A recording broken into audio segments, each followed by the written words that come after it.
Hey everyone, welcome back to my channel. It's been a long time since I've recorded myself and I don't have a script or anything. I'm just talking. A lot of things have happened in the past couple of years, which is why I haven't been on here, but not because I didn't want to, but I just didn't have time. There's a lot of things. I mean, basically, from the last time I posted until now, COVID happened in between. And not that it affected me. I mean, it affected me, but it was just kind of a lot of weird things were going on while that was happening. So anyway, I think last time I talked to you, I was in pharmacy school. And as you know, so I started pharmacy school in 2019, fall 2019. And then the thing hit and everything went online, which is fine. And I have no problem with that, really. But there were a lot of different circumstances that happened and things inside pharmacy school that I didn't approve of that made me ultimately drop out. So I was in pharmacy school for 2 years. At the end of 2 years, at the end of my 4th semester, I started really thinking about whether or not I wanted to continue in the program. So, as you all know, school is expensive, and pharmacy school is no exception. I mean, even though it is like a PhD program, you're not getting paid to be there like with a traditional PhD that has a stipend. You're still paying, depending on the school. I mean, my school was about 30 grand a year to go to. And I came to a crossroads where I was just like, do I want to continue paying a buttload of money to possibly not land a job in my field by the end of this 4 years, or do I just want to staunch the bleeding, go back to my field, and just get a job in my field? So I chose the latter. I decided to drop out, and I got a job as a quality control manager at another lab. And it was a small company, and I loved that job. I really did. I loved the company. I loved the people there. I was worried for the company. One of the things that was a unintended or intended consequence of this pandemic was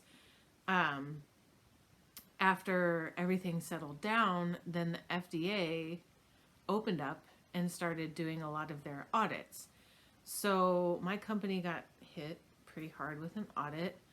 And they're not the only ones. There are so many companies out there that are getting audited. And I don't know if you're aware of this, but there's actually a newsletter you can subscribe to from the FDA that tells you what products are being recalled, or stuff like that, and from where they're from and all that stuff. And I get that newsletter. And there's always products on there that show up from different companies, and I think a lot of them are small companies. So really, the FDA is starting to catch up after having been kind of on lockdown for all those years. So they're going through and just whirlwind investigating a lot of companies, or auditing them. And so my company got audited, and they got a warning letter, which sucks. That sucks for a pharmaceutical company. It sucks for really any company that's FDA regulated. A warning letter is basically like, it's publicized. So if you have clients, if like you're a contract manufacturing organization, which this place was, or if you're a contract research organization or anything like that, you have a bunch of clients that are depending on your product. And a lot of times those clients get spooked when you get a warning letter. So then they start, dropping out or distancing themselves from you. And then that's revenue lost. So all in all, that's just to say that I worked in a company like this and was suffering very similar effects of that. And so I was scared, and I said, I better secure a job elsewhere. So I ended up getting a job as a project manager at a spinal implant company, another small company. It was a little bit bigger than this last one, but it was still small and still kind of functioned functioned in a dysfunctional way, which, you know, still was better than the previous company, but just not great. So I was there, and in April of this year, that company got bought out by another similar sized spinal implant company that was under the same financing umbrella. So basically, you got the financial person here that's funding both of these companies, and this leg of the company came in and gobbled up our company. So that they were under the same umbrella, but the finance company wanted them to be the same company. So ultimately what that meant was you're bringing two companies together. So a lot of C-suite employees, well, actually all the C-suite employees from my company were getting the axe, which was expected. I mean, they all expected it. But that also meant that some other roles in this company were getting axed as well. I believe that also included mine. They will tell you I was fired because of there was some conflict between me and another employee there, which is actually true. But this employee was a very angry, sad individual that just wanted to take her anger out on somebody, and that somebody happened to be me. But whatever, that's neither here nor there. However, when I did get let go from that company, I was actually very distraught. I said, what am I going to do with myself? I dropped out of pharmacy school. I've been, you know, bouncing around these jobs. There's no way I could go back to my old job because they were in even worse shape than when I left them financially. So there's no way they would pay me to come back, even if they wanted. I mean, I'm sure they wanted to, but they couldn't. So I didn't even ask. I was still in touch with them and asked if they had any connections or anything like that. But other than that, that's like as far as our relationship went. Anyway, I didn't know what to do with myself. So I did a lot of soul searching there. And I was unemployed so they did me dirty. So they fired me when I was on vacation. I went on a week-long vacation to celebrate my parents' 50th anniversary. When I came back, I was on my last day of PTO. They called me and said, don't come back. And I was like, okay. And they told me that, they told me it was my continued negative behavior, which is like, if you know me at all, it's like, it just, I had a conversation with my former boss, one of the C-suite employees that got laid off, and he was just mind blown. He's like, what does that even mean? Like, what are they even talking about? So anyway, that's why I got let go there. But because of all that I was like, you know, I had this problem with this woman, and then it made me reflect. You know, I work in the STEM field. And if you guys aren't aware of this, the STEM field is, I mean, you should be aware of this. The STEM field is very male dominated, and there's just nothing wrong with that. I mean, men are typically more, you know, they're more logically like thinking and whatnot. And so they end up in roles like this. So there's engineers and just critical, not to say women can't critically think, but they're logically speaking. And I personally have always been kind of a tomboy and had that kind of part of my brain switched on. So I've always resonated with that side of things. And other women have too. However, if you get into the STEM field with a woman that is insecure and trying to rise in the ranks, they will stomp you to the ground to get to where they're going. And they don't care. Women are vicious. Let me just put it that way. I'm not a feminist by any means. I have always gotten along better with men. It's a good and a bad thing. Bad in the sense that they all end up, you know, misconstruing the relationship and then it falls apart. So that sucks for me. But I also never have really gotten along well with women because I don't think like that. I am not one of those kind of people that works in a field with other women and think, I'm going to make that woman's life hell because I want to get ahead. That's not how I think. But unfortunately, there are women out there that feel that way.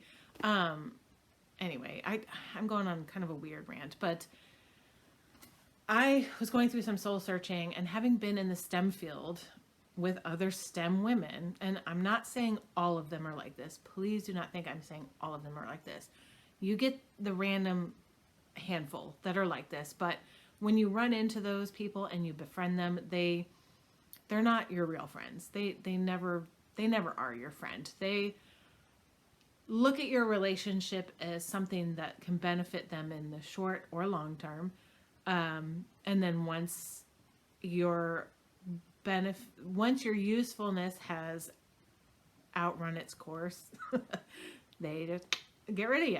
And it sucks because I am a person that's really emotional, and I have friendships, and I develop friendships at work, and I hold on to those friendships. You can ask people that I've previously worked with who I'm still in touch with,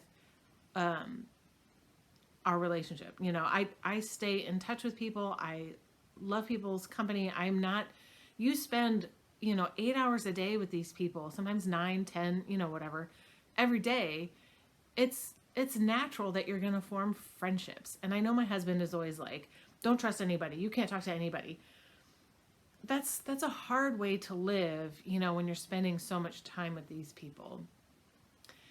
All that long-windedness for me to say that my personality is not like that. So I am not the type of person that can thrive in that political atmosphere. I love my jobs. I love science. I love working on the bench. I love the project management side of things. I love whatever, the forensics part of it. I could talk science around, I could talk about it all day because I love it. I just can't survive in that atmosphere because I am too trusting and too soft. I know it's whatever. Just take that for what it is. But that's what I am. I'm too trusting and too soft.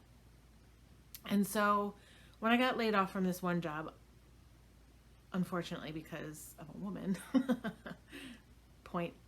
my point being proven, I started really soul searching, and I was praying about it. And I said, I really want to be able to use my talents, and I really want to just do a job. I want to work. I do. I hate being bored. I need to be doing something. My husband will say I never stop because it's hard for me to sit down and just watch TV. I can't do that. I have to be doing multiple things. So if I am sitting there watching TV, I'm on my computer doing something. Whether it be like working on my soap business or something, I'm doing something. So being laid off, my full-time job became applying for jobs. And I kind of was doing that spray and pray approach, which sucks because you're, you can format your resume, whatever, write your little cover letters and, shotgun them out to the atmosphere. But I don't know how many jobs I applied to. I got maybe a handful of responses. But so I did get a job eventually. I started it last month, but this particular job found me. Like, I didn't even apply to this job. This recruiter reached out to me. I read the details, had a conversation with her. It was legit. It was actually with a company I used to work with. And they were asking me back. So I was like, cool, I guess they didn't think I had a bad attitude like the spinal company did, but whatever. Anyway, but in the meantime, getting ahead of myself here. So when I got laid off, it was like in mid-August. I didn't start this new job until day before Halloween, like literally October 30th. So in that interim, I started a company. I published a book. I'm writing a second book. And then I started my job. So that's, like I said, I can't sit still. So this particular book, I didn't write it in that time period. It was already written. mostly. So it was about 75% written, not edited at all. So I had to go through and kind of finish writing it and then edit it like 3 times, send it to a professional editor, work on the cover, do all that stuff. So this book that I just wrote, that I just published, I wrote back in 2021, in between when I quit pharmacy school and got the job at the small company that had the warning letter. It was during NaNoWriMo 2021, and it was kind of an interesting mishmash of, I got this little piece of advice where it's like you take 3 stories that you really like, and then you just take aspects of each one and you mash them together, and that's your new story. So I did that, and I took The Thing, this show on Prime, which I don't know if they're going to continue it or not, but it's called Tales from the Loop. It's a really interesting show. So that, and then the movie Clue with Tim Curry. So what I did was, obviously the Thing aspect of it was the horror element of the book, which it is a horror sci-fi book. Tales from the Loop is the sci-fi part of it. And then Clue is, I gave my story 3 different endings that you can choose. So I think it's really unique in that sense that you get to a certain chapter and you can choose like what the character is going to do, and depending on what you choose, that's the ending you're going to get. You can read all 3 endings and then just be like, I liked this one the best, and that's the one I'm going with, and that's the canon for my story in my head with this book. So anyway, I was really excited to release that because I'd never seen anything like that before. When I talked about it, people were like, oh, that's really cool, blah, blah, blah, why don't you finish it? And so I finally did. I finished it. So that's what I've been doing this whole time. I've been bouncing around jobs and having existential crises, and I wrote a book. So it just released yesterday. And if you're interested in it at all, if you like horror sci-fi, it's actually a very quick read. It's only about 250 pages. And I put a bonus short story in there that I submitted for some contest that didn't win. But the short story is based on a recurring dream that I've always had since I was a kid. So it's kind of interesting. It's another horror. You must think I'm really tormented, but no, it's story fodder. That's all I think of it as. But anyway, so the book is called METAXYSM. I have it linked below if you want to check it out. If you want to just look at it, that's fine. If you want to email me about it, you can do that too. Whatever you want to do. I have it on so many different platforms. I have it on Amazon, Barnes and Noble, whatever. And I have it in print form, Kindle, and hardback, which I doubt hardbacks will sell, but I just wanted to create it for the novelty of it. Why not? I mean, I'll have my own personal hardback and just be like, cool. But anyway, I also started a website. Oh, that's another thing I did. I don't know if I mentioned it. I started a business. So I started a publishing business for my books. So it's not meant to be publishing for other people. It's just to publish my books under all the fake names that I use. Right now I'm not using a fake name. So this book, METAXYSM, is published under R.E. Holding, which is my name, but just with my initials flipped. But I may write a different genre in the future that'll go under a different pseudonym, but that'll go under the same umbrella as my company. So the company is called Cliff Cave Books, LLC. It's named after a Missouri park here, which is pretty cool. I mean, the park is pretty cool. It's exactly what it says. There's a cliff and then there's a cave. And the cave is an old winery from like the 1800s that obviously doesn't exist anymore, but you can see like the remnants of it and stuff. And it's a cool little park. So I just was inspired to name my company after this park. So it's Cliff Cave Books, LLC. And I have METAXYSM, a horror sci-fi. Another thing I'd like to point out too about any of my books that I write, I will never torture or kill animals in it because I hate that. And my characters relatively have clean mouths too, because if you have ever read a story where every other word was the F-bomb or whatever, like I don't I don't care if you say shit every once in a while or whatever. That's, I mean, people do that all the time. Or, you know, damn or crap. But I read a short story where literally in the first paragraph, there were like 5 F-bombs and the see you next Tuesday word, which definitely rakes the back of my neck. I don't know. I hate that word. There's something really gross about it. And not because it's insulting women, but it's just gross. Anyway, well, I can taste words too. So just take that for what it's worth. Anyway, so my books are not going to torture or kill animals or have too much foul language in it, because I just don't like that. Plus, I'm not really, even though this is a horror book, it's not splatter gore, so you're not going to get like, yeah, there's some violence in it, but it's not going to be like blood was splattering all over the ceiling and just gore dripping down and you know, stuff like that. It's not like that. So I call it a horror light book. So anyway, if you're a fan of like H.P. Lovecraft, you might like it. If you liked Clue and its quirky endings, you might like it. But anyway, that's what I've been up to.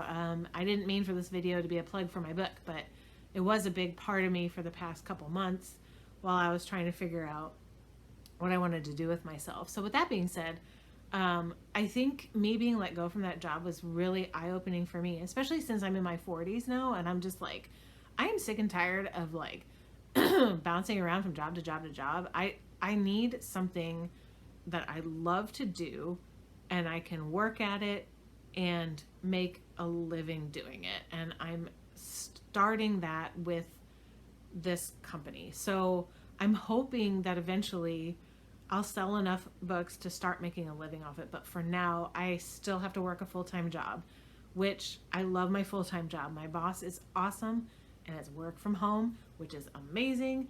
So all that travel time I would have spent, I can actually write and do other stuff for the business. I spend my weekends, I mean, I guess I don't have a ton of friends. I have a couple, but that's the thing with maintaining friendships. It's like it takes a lot of time, and I kind of suck at that. So not to say that, I mean, I love my friends, don't get me wrong. And I love making friends, and I am a loyal friend to the end. But anyway, I didn't mean to go that way. But I'm just saying, I don't go out a lot. So I stay here, I write, I hang out with my husband, I make him marshmallows and gingerbread cookies, and he's a happy camper, and I write. So when I'm not working, and by the way, I am working as a scientific project manager, so I am still doing science. It's more on the tech side, which is awesome because it's something I've always wanted to do. So there's also that. So anyway, I guess there's a lesson in this, and you can take it away as saying like, you know, things happen for a reason. So, God kicked me out that door, or he shut that door, not kicked, he just kicked me out the door. He shut the door, but he opened the window. I know that's cheesy, but, it is something that I always think in the back of my mind, because it does make me think about something that I really want to do that brings me joy that I can also bring to other people. So I realized that, gosh, I've been writing forever, and why I didn't do it sooner, I don't know. But I guess, I don't know, I was just meant to be a scientist for a while, and that was, you know, the first leg of my journey, and now this is the second leg of my journey. And if I wasn't a scientist, I wouldn't have been able to write METAXYSM in the way I did, because my main character is a scientist. Who knew? So anyway, but this video is getting to be about 25 minutes long, so I'm gonna quit, and I will hopefully update more, but my updates may be more surrounding around literature, maybe books. I still make soap. Maybe I'll post some soap making stuff. I usually do soap making for fun. I do sell it, but not really. So I have an Etsy shop. I also sell it, well, I have it posted on my website, but I can't sell it because I'm not paying for that hosting service. So it's in the shop, but you can't buy it. So unfortunately, but you can buy it on Etsy. I don't make a lot of sales on there. I don't really care. I typically make the soap and I give it away to friends and family for Christmas. And so usually if you're getting a gift from me, people typically smell it because they know it's going to be soap. Before they open it, it's, smell it. Anyway, that's that, I guess. So I hope you haven't missed me too much. I'm not dead. I'm still here. I'm still working out life things. But I am writing, and I hope that I don't know. I hope it can bring people joy, because it's bringing me joy. I like that. So anyway, I will catch you on the flip side. Bye.